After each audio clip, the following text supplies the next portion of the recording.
వాళ్ళకి. జగనన్న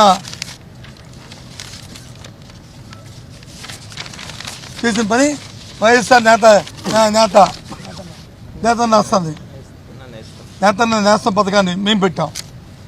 960 కోట్ల రూపాయలు నేతన్నకి ఇచ్చాం. ఇది రికార్డు.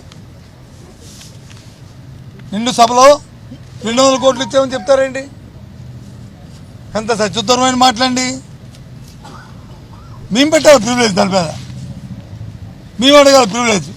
ఇలాంటి సత్యోత్తరమైన మాట్లాడుతున్న ఆ ప్రభుత్వ అధికారుల మీద, ప్రభుత్వంలో ఉన్న మంత్రుల మీద ఎంత తప్పండి ఇది. వాళ్ళు పెన్షన్ కోసం సుమారు 1396 కోట్లు ఖర్చు చేస్తాం. ఇది వాస్తవం కామెంట్ చెప్పనండి. రికార్డులో ఉందో లేదో. నేతల కోసం తీసుకున్న కార్యక్రమాన్ని ఇవాళ ఉందా అండి? ఆ కార్యక్రమాలు ఏం చేశారండి?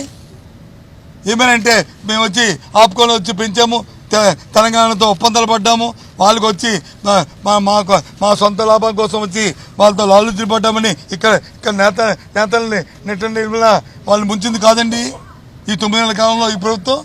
ఇది వాస్తవం కాదండి. తిరిగి సవాల్ మేపాలి. ఏం మాట్లాడండి? క్షమాపణ చెప్పాలి బీసీలందరికీ కూడా.